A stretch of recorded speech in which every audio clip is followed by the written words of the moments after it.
أعوذ بالله من الشيطان الرجيم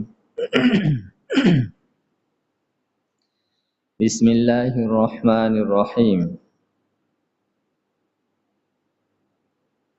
هم درجات عند الله والله بصير بما يعملون مخی آیت مبارکه کیو فرمائل افمن اتبع رضوان الله کمن باء بسخط من الله آیا هاغه څوک چې هغه د الله تعالی رضامندۍ باندې چلیږي د الله تعالی د رضامندۍ تابعداري کوي دا خلق دا خلقو په شان کې دي چې کوم چې د الله تعالی په غضب باندې اخته د الله تعالی نافرمانی کوي دا دوانه آیا برابر کې دي شي دې آیت کې دای جواب ورکړي چې هم درجاتون ان دوی برابر نه دي د دوی خډيري درجې دي یعنی دغه د الله تعالی د رضامندۍ تابعداري کوونکي دا وی ډېری درجې دي په جنتونو کې یو اعلی درجه والا تابعداري کوونکي دي سمتوسط دي او سادنا دي نو دغه شانتي دا فرمان دا نافرمانه چې دي د دوی کې هم درجې دي یو هغه دي چې هغه د جهنم په اخیره درجه باندې دي په اخیره په ویخ کې دي او سا په منځ کې دي او سا په سر باندې دي نو په دوی کې هم هغه مختلف طبقات دي نو فرمایي هم درجات عند الله دوی د الله تعالی په نسبانه په مختلفو درجو باندې دي والله بصیر بما يعملون او الله تعالی لیدون کې ده هغه کارون لره چې دوی کوي دغه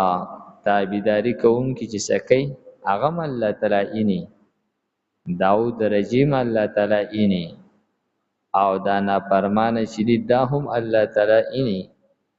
د دوی درجیم الله تعالی اینی لقد یقینا من الله احسان کړی دی الله تعالی علی المؤمنین په مؤمنانو باندې مخکې آیتونو کې د نبی کریم صلی الله علیه وسلم عظیم اخلاق بیان شول نو دې آیت مبارکه کې د نبی علیہ السلام د بعثت هغه مقاصد بیانې او د دې سره سره دا ذکر کوي چې دا د الله تعالی یو خاص احسان دی په مؤمنانو باندې چې خپل پیغمبر هغه په دوی کې را لېږلی دی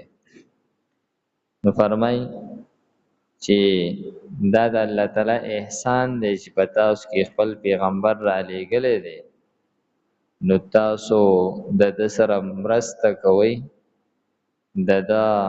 نه په میدان کې هغه خورېږئ ما د میدان نه موځئ د میدان نه تېښته مه کوئ د دې پیغمبر سره څنګ په څنګ ودرېږئ نو فرمای چې احسان کړی دی الله تعالی په مؤمنانو باندې اذ په هغه وخت کې بعثا چې لېږلی دی فیهم په دوی کې رسول من انفسهم د دوی د جنس نه یعنی دوی هم انسانان دي نو الله تعالی په دوی کې یو انسان پیغمبر ولېږلو او کچری دا د انسانان د جنس نه وي نو بیا به د دوی د یو بل نه استفاده مشکل او ګران وي نو یات مراد جنس بشر دی او یات مراد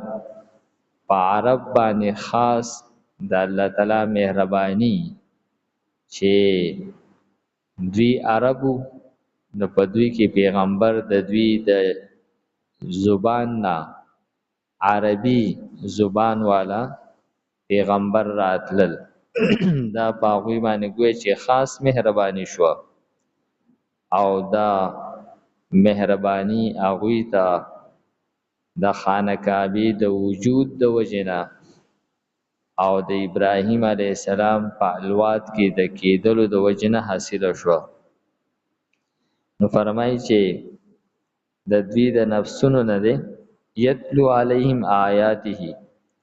چې تلاوت کوي په دوی باندې آیاتونه د الله تعالی دې کې د پیغمبر ذمہواریانې ډیپټي چې د هغه ذکر کوي چې د پیغمبر کار سره نو اولنې کار ذکر کو د الله تعالی د آیاتونو تلاوت کول بعض خلک وایي چې د قران پاک په صرف تلاوت کې ثواب نشته دی او دا خبره ډیره زیات هغه په شد او مد سره کوي چې صرف د قران پاک تلاوت چې دی په دې کې ثواب نشته دی نو دې کې احادیثو کې خو ډیر زیات د قران پاک د تلاوت فضایل راغلي دي لکه په یو حرف باندې لس نیکی کېدل او د الله تعالی د قرب د پاره د ټول نه هغه مؤثر ذریعہ کېدل احادیثو کې ګڼ هغه په دې باندې هغه فضایل راغلي دي لیکن دلته کې قران پاک کې الله تعالی د پیغمبر د بعثت اولنې ذمہواری د الله تعالی د آیاتونو تلاوت هغه بیان کړی دی چې دوی دا پیغمبر چې دی دوی باندې د الله تعالی د آیاتونو تلاوت چې دی دا کوي او د ټول نه اول د قران پاک تلاوت از د کول دي او فرمای ويزکیهم او پاکی دوی لره دې ته تزکیه ویل کېږي یو د ظاهر صفای دې ته تطهیر وای صفای ورته وای او یو تزکیه ده دا د باطن صفای ته وای او د دې د باطن د صفای نه مراد ده چې کله د یو بنده د باطن نه حسد کینه بغض نفرت بخل شومتوب او بزدلی دا ختم شي تکبر دا ته ختم شي او په دې کې عاجزي محبت همدردی او سخاوت بہادری او خدا ترسی خدمت دا خبرې په دې کې پیدا شي دي ته تزکیه وای نو فرمای چې د پیغمبر د ډیپټیانو نه یو ډیپټي د دوی د باطن صفائی کول دي ويعلمهم الكتاب او دوی ته تعلیم ورکړي د کتاب تلاوت جدا ذکر شولو او د کتاب تعلیم دا بیل جدا ذکر شولو لکه ځینې خلک وایي چې تلاوت چې دی نو دا هم تعلیم ته ویل کېږي یعنی د الفاظو باندې ځان پوهه کول او عمل کول نو تعلیم مستقل طور باندې ذکر دی نو د دې هم دغه ترجمه کول دا نه صحیح کېږي نو فرمای چې دوی ته تعلیم ورکړي د کتاب والحکمت او د حکمت او مفسرین فرمایي چې د حکمت نه مراد چې د هغه احادیث مبارکه دي لکه ځینې خلک چې دین هغه